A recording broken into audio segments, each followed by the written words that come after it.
Y'all know what's going on. It's time for another episode of Doing Time with Joe. I'm your host, Joe Bacon. Welcome to the show, y'all.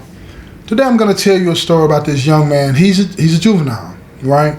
He's going through a lot with his pops, man. And because of these circumstances that he's dealing with, he's struggling. And I'm saying this because I need y'all out there, your fathers out there, to step up, man. Step up. You know, am I saying that the system is not partly to blame for a lot of the circumstances that happens to us? No, look, the system bears this responsibility. The way things are set up and the things that we've been through, it bears some responsibility. But see, all of that, listen to me, man, all of that can be offset by being there for your child. See, the power that a parent has over a situation cannot be underestimated. And if you go about it the right way, you feel me? If you go about it the right way, you can inspire your child to overcome things that they would have never imagined that they could overcome.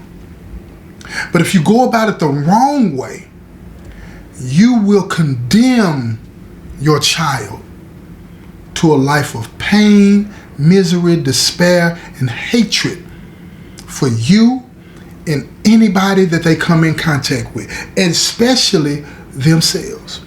Now listen to me, and I need you to listen to me. This story is about this guy named Relly, right? And Relly was 16 years old, man, when life started to hit him. But I want to go back. Before he turned 16, before that day came when the revelation hit him, okay?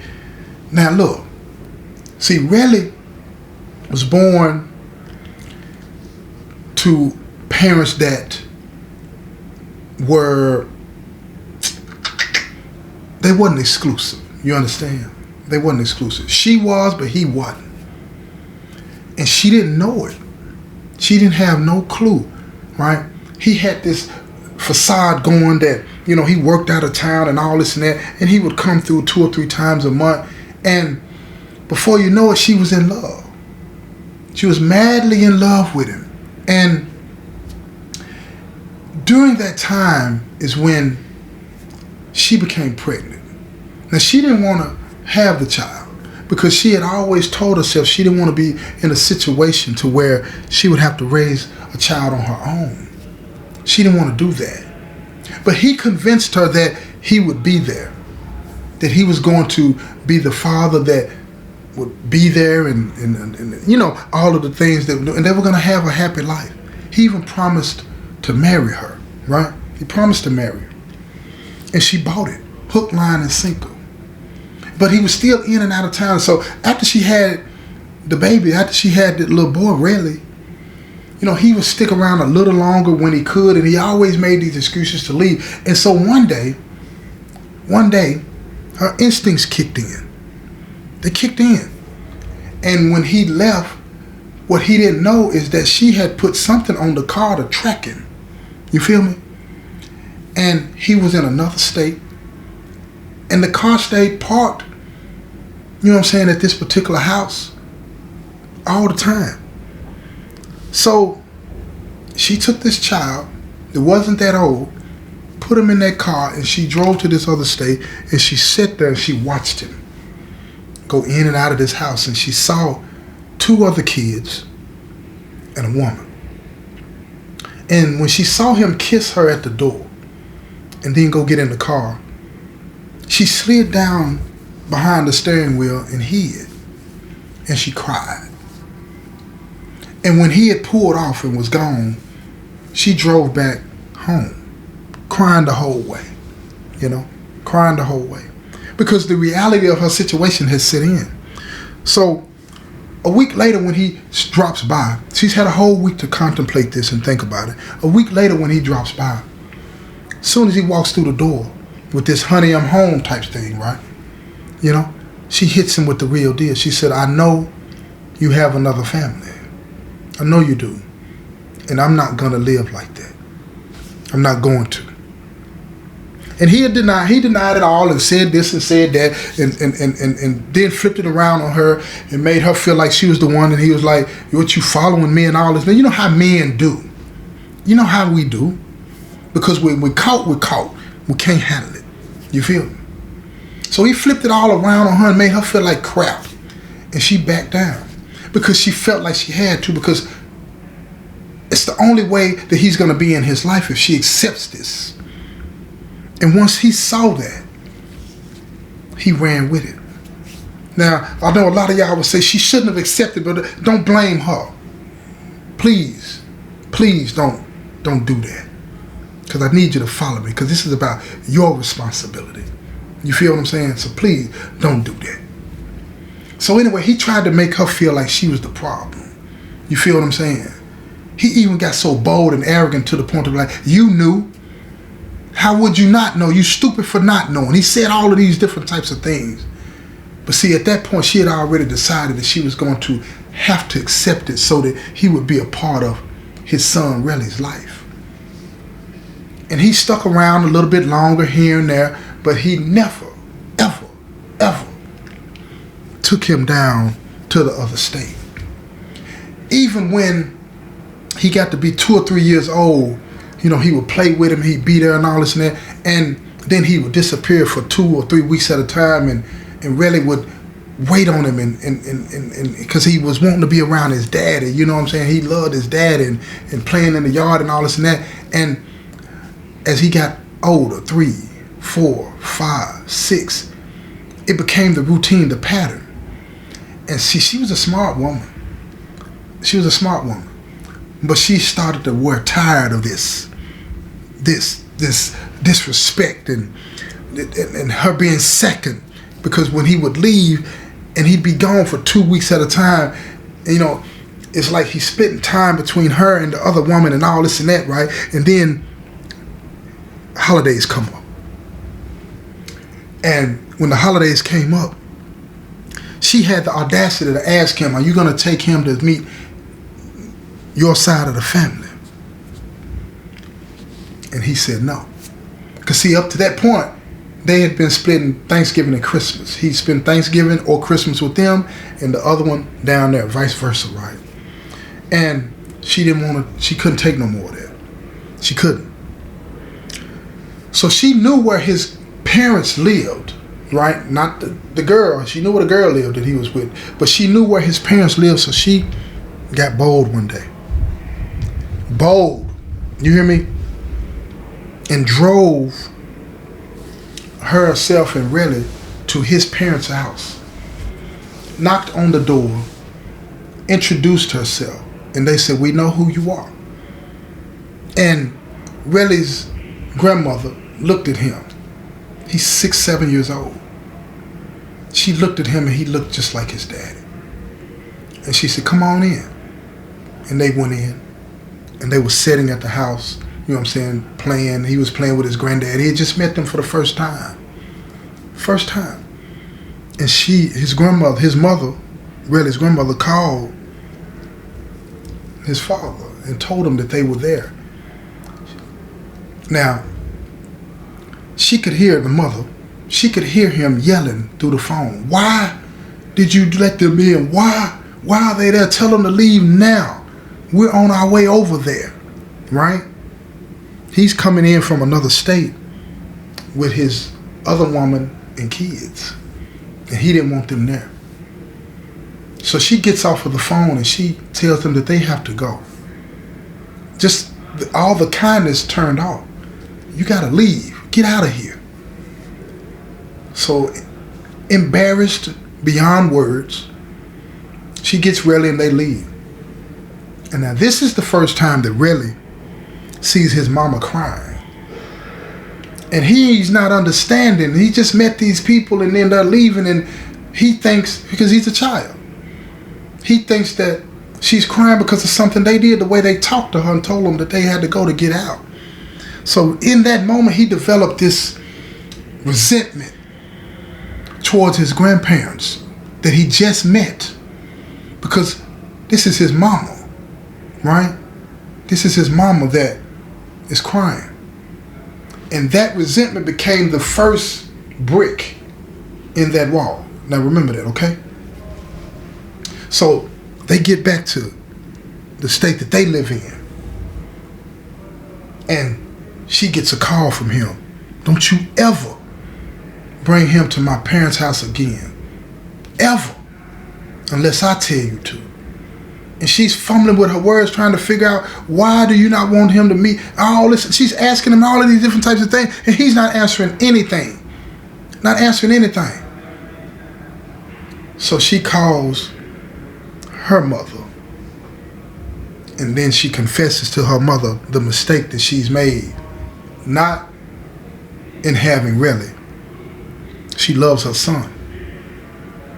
But the mistake that she made by not making sure that this man wasn't married and not making sure that he really wanted to be with her.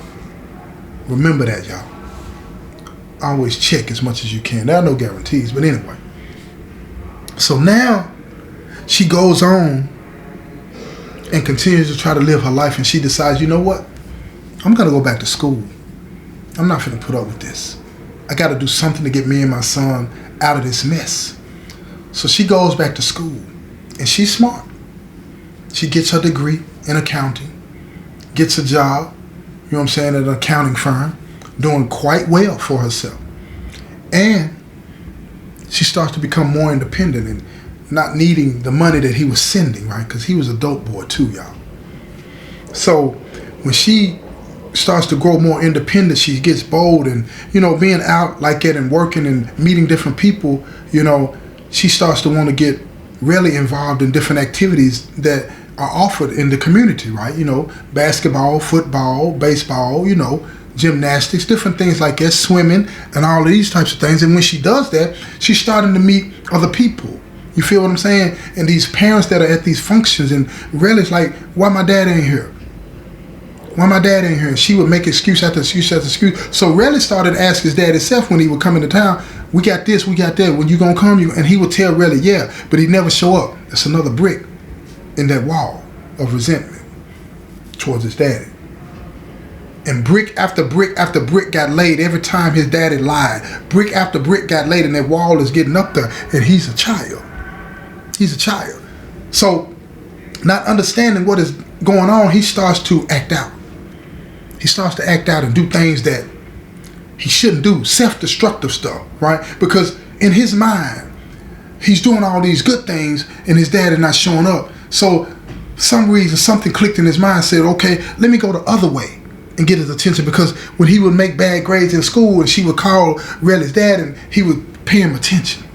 So now his brain, his juvenile, childlike brain is telling him, if I can't get attention this way, I can get it this way. So he started to slack on purpose, not do what he needed to do. Get in trouble on purpose, lash out at his mama on purpose, right? So his daddy would come in town, pay attention to him, be there, and he kept doing it more and more and more. But what he didn't understand is that his daddy didn't care about him the way he thought. You understand?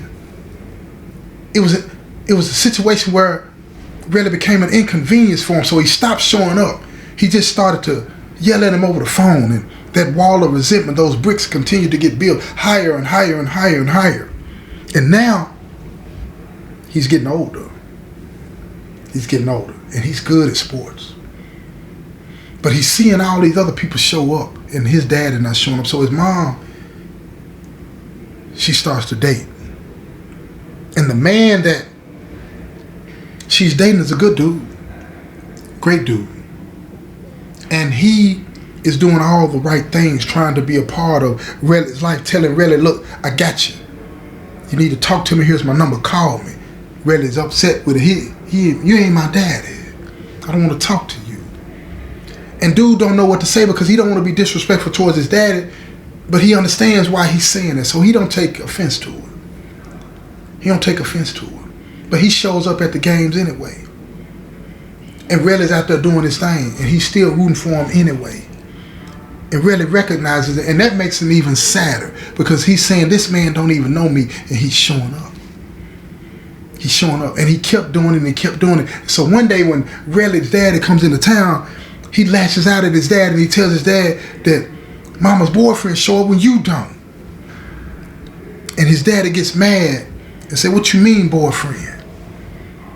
And she tells him, I got a boyfriend. She hadn't told him that before. And he gets upset and he, like a child, he pouts and packs his bags and he leaves and says, well, you on your own. She said, I've been on my own. And he leaves. Now Relly's mad at her because now he's gone. He's gone. And he's blaming his mama for it. She ain't done nothing wrong but be there for him. Nothing. So now he's angry. That bitterness is building inside of him. That resentment towards him, that resentment towards the world is building and building and building. Now he's 11 years old. He's 11 years old and he hits a growth spurt. And he starts to grow. And he's growing to the point of where he's almost as tall as his mama. Right? Because his daddy kind of tall. And he starts to see himself as the man of the house. But he's 11 years old. He don't know nothing. But he starts to be more outspoken and he starts to get in the way of his mom's relationship with her boyfriend, and the boyfriend not wanting to be disrespectful towards him and understand he done push back and say things like, you know, you a child and stay in your place. He don't say these things, right?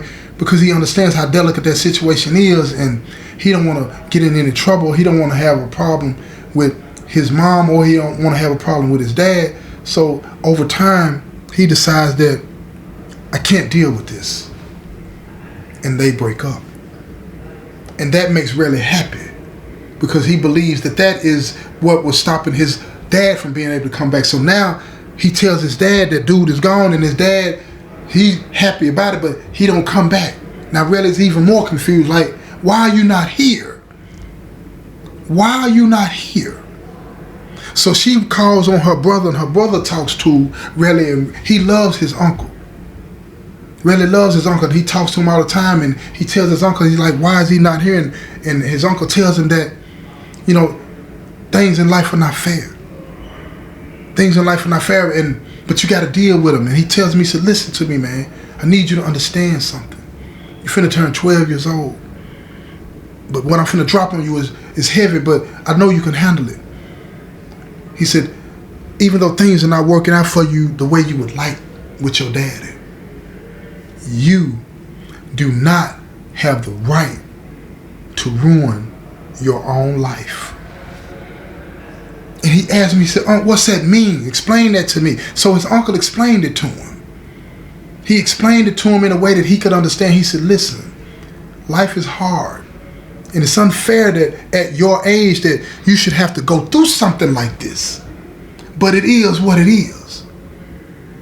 But because you're going through this, you don't get to mistreat your mama. You don't get to mistreat her boyfriend. You don't get to be disrespectful to people because you think that's what you need to do.